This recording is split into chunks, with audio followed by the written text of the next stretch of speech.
We are going to steal the moon.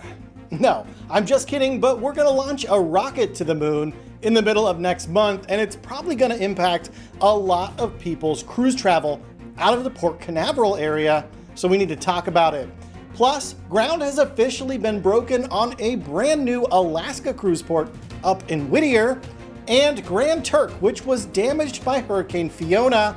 I'm gonna provide you the update on the future of this popular, oh so popular cruise destination.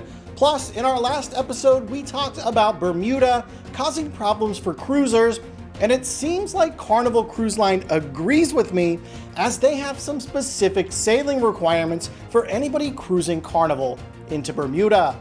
Let's roll the intro.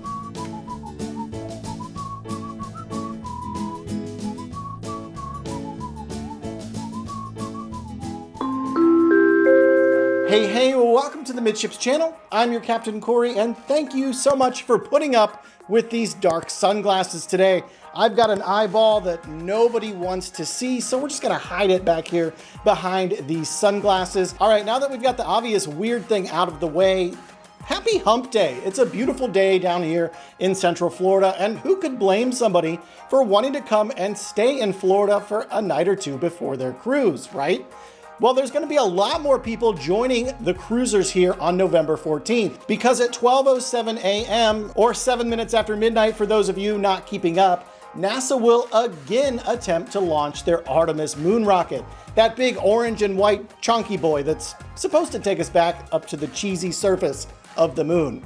The moon's still made of cheese, right? Or maybe it was just that joke made of cheese. Well, regardless, cruisers, if you're planning to be in the Port Canaveral or Orlando area around the 13th or 14th of November next month, you might want to go ahead and make sure your reservations are all nailed down and set in stone. Deposits paid. You might even call and verify your reservation is actually on the books. Now, the rocket launch is happening on a Monday, but like I said, it's basically happening in the middle of the night, which puts anyone cruising in or out on the 13th and the 14th in a busier situation than they would typically expect. For the folks cruising on November 14th on one of 4 ships, Disney Wish, Enchantment of the Seas, Disappointment of the Seas, Independence of the Seas, or the Carnival Liberty, you're going to face some problems of your own because a lot of you are likely to want to stay in Orlando the night before your cruise, and guess what?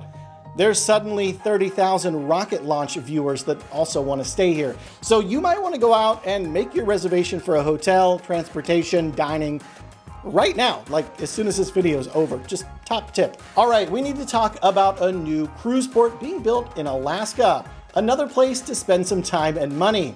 You know what else is a great place to spend your time and your hard-earned money? The Midships Amazon Cruise Store.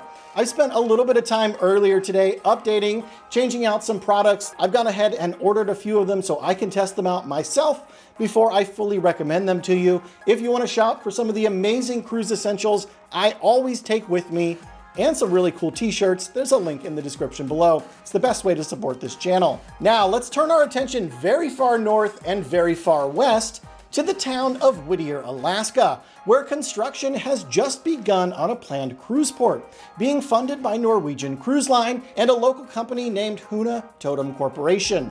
And here we have our first look at this new port that's being built in Whittier. You can see here in this first phase drawing that it's likely a double-sided cruise ship dock is being constructed, as well as a terminal will be built, an area for tour buses, retail establishments, and it also kind of looks like there's a place for a train.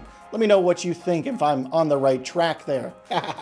So we have to see exactly what goes down here as we get more information about this new port in Whittier. If you'd like to cruise to this new port, you'll have to do it aboard a Norwegian Cruise Line, Oceania, or Regent Seven Seas ship. The port is expected to be open in time for the 2024 Alaska cruise season.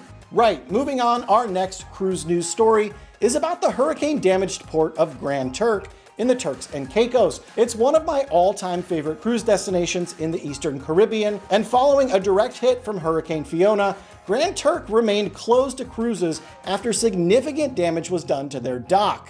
Now, it was unknown exactly how long the port would remain closed, as the entire island is still in need of a lot of cleanup. A lot of power is even still out on the island, so we didn't know when this port would be quite back up and ready to take guests. And it's not 100%, but there's a lot of people eager to return and happy to hear that cruise ships are once again returning to Grand Turk.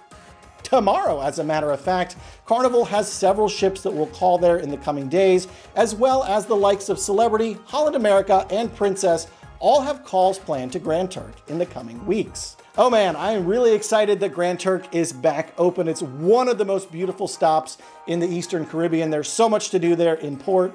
Have you ever been there? All right, in my last Midships episode, I talked about how the Bermuda government officials had seemingly had their brains evaporated by the Bermuda Triangle. I even used a funny, borderline clickbaity cue card to get you to watch. And I thought it was pretty funny, and some of you did too.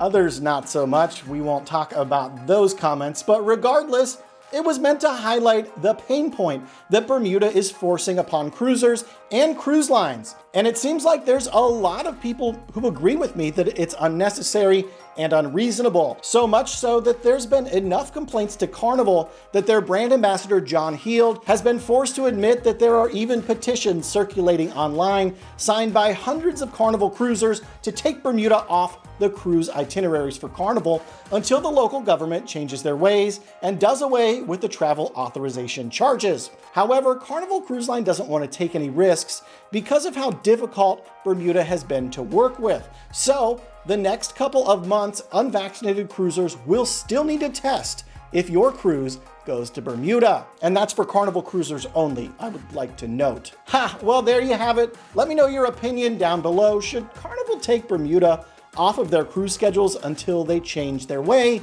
Comment below. So if you made it this far into today's episode, thank you so very much. You're one of my most important subscribers here on the channel. You are a subscriber, right? Well, if you're not, I'd like to invite you to join the channel. Just click down below and make sure you leave a thumbs up on today's video if you want more cruise news and content just like this. Thanks so much for stopping by the channel today, and until tomorrow, we'll see ya on the Midships. So I slept in my contacts, and I am paying the price. Check this thing out. Yikes. This eye is so painful. I am so sorry about the dark sunglasses. I probably will be in the clear glasses again starting tomorrow for a couple days. But that's the update on the sunglasses. You know, the sun never sets on a captain. We'll leave it there. See you tomorrow.